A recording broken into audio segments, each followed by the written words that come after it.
আজকে আমাদের একটা রিভিউ কমিটির মিটিং ছিল। আপনারা জানেন যে বাংলাদেশ ব্যাংক থেকে বিপুল পরিমাণ অর্থ, প্রায় $88 মিলিয়ন, রাইট, সেটা আপনার স্ক্যামের মাধ্যমে, এখান থেকে হ্যাকিং বলা হয়, স্ক্যাম বলা হয়, চুরি বলা হয়, বাংলাদেশ ব্যাংক থেকে লুট করা হয়েছিল।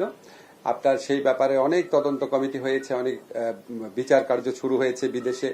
প্রকৃত অবস্থা কি এবং এখানে সরকারের করণীয় কি আছে সেটা পর্যালোচনা করে দেখার জন্য সরকারের পক্ষ থেকে একটা উচ্চ পর্যায়ে রিভিউ কমিটি করা হয়েছিল। এই রিভিউ কমিটির প্রথম বৈঠক আজকে বাংলাদেশ ব্যাংকে অনুষ্ঠিত হয়েছে। এই রিভিউ কমিটির প্রধান হিসেবে আছেন আইন মন্ত্রণালয়ের উপদেষ্টা, আমি নিজে।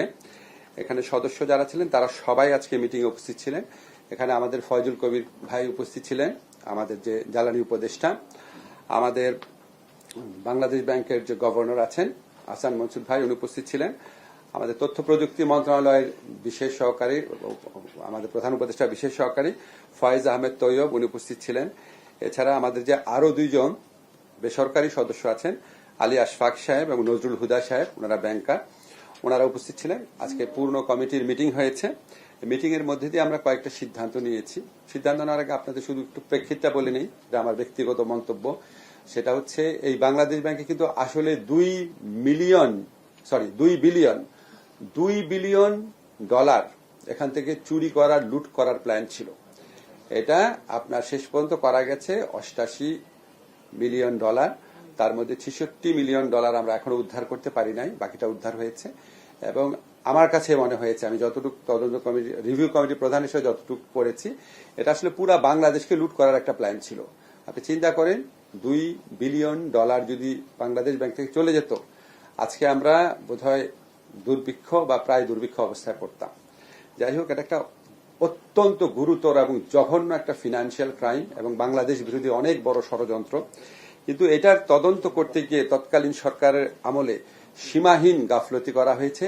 সিআইডি, আমরা যতটুকু জেনেছি, সিআইডি যখন আপনার তদন্ত একটা ম্যাচিউর পর্যায়ে চলে গিয়েছিল, তখন এবং তদন্তের আগেও সিআইডি কে নির্দেশ দেওয়া হয়েছিল, সুনির্দিষ্টভাবে নির্দেশ দেওয়া হয়েছিল সিআইডি থেকে, আমরা যেটা জানেছি, বাংলাদেশ ব্যাংকের যারা এটার সাথে ইনভলভ আছে তাদের নাম যেন অভিযোগপত্রে না দেওয়া হয়, এই ধরনের ইনস্ট্রাকশন দেওয়া হয়েছিল তাদেরকে।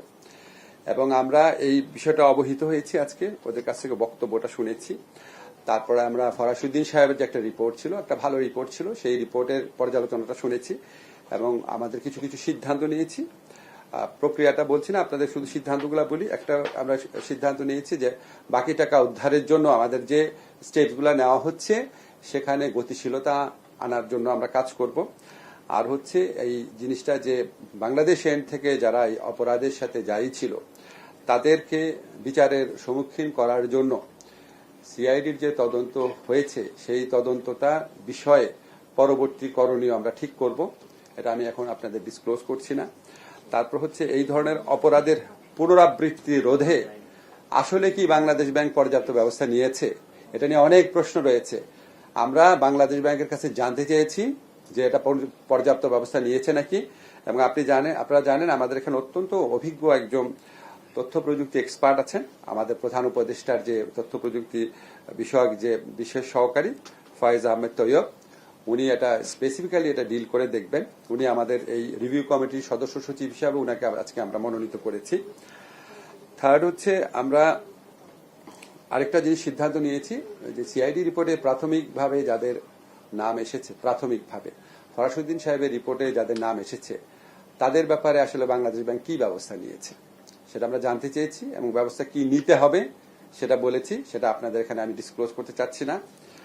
আরেকটা হচ্ছে, ওই সময় আপনারা জানেন কিছু লিগাল ফার্মকে কাজ দেওয়া হয়েছিল। যেই লিগাল ফার্মকে কাজ দেওয়া হয়েছিল সেই লিগাল ফার্মে সাথে গত সরকারের আমলে অত্যন্ত ঘনিষ্ঠ, অত্যন্ত সিনিয়র একজন আইনজীবী জড়িত ছিলেন এবং এই কাজ দেওয়ার প্রক্রিয়াতে লক্ষ লক্ষ, এই কয়েকদিন আগে $8 লক্ষ পে করা হয়েছে। এবং আমরা ওখানে শুনছি তাদের সাথে ইমেল আদান প্রদান করলেও তাদেরকে টাকা দিতে হয়। তো এই ফার্মটাকে কেন বাছাই করা হয়েছিল, এত টাকার বিনিময়ে এই ফার্মকে বাছাই করার পিছনে সরকারের ঘনিষ্ঠ আইনজীবীর কি রোল ছিল, সেখানে কোনো আর্থিক অনিয়ম হয়েছে কিনা এবং এখানে কোনো অস্বাভাবিকতা আছে নাকি সেটা আমরা তদন্ত করে দেখব। সেটা আমরা তদন্ত করে দেখব না, সেটা আমরা খতিয়ে দেখব। এটা পূর্ণাঙ্গ তদন্ত কমিটির রিপোর্ট না। আর এটা হচ্ছে আমরা একটা সিদ্ধান্ত নিয়েছি, আমরা যে সিআইডির যে তদন্তটা হয়েছে, যেটা প্রায় ম্যাচিওর পর্যায়ে রয়েছে, এই তদন্ত বা এই তদন্তের প্রেক্ষিতে কোনো স্টেপস নিলে সেটা আমাদের নিউ ইয়র্কে যে বিচারটা হচ্ছে সেটার ক্ষেত্রে কোনো রকম ভূমিকা রাখতে পারি কিনা, বা এই দুটা প্রক্রিয়ার মধ্যে কি সম্পর্ক আছে, এক্ষেত্রে আইনগতভাবে এক্স্যাক্টলি আমাদের কি করণীয় সেটা পরীক্ষা করে দেখার জন্য আমরা ডক্টর কামাল হোসেনের যে ফার্ম আছে ওনার সাথে যোগাযোগ করব এবং উনাদের পরামর্শের প্রেক্ষিতে আমরা ব্যবস্থা গ্রহণ করব। আমরা এই কমিটি 2 সপ্তাহ পরে যে রোববার আছে আবার মিটিং এ বসবো এবং আমরা 3 মাসের মধ্যে আমাদের যে সময় দেওয়া হয়েছে এই সময়ের মধ্যে আমরা কাজ শেষ করব বলে আমরা আশাবাদী।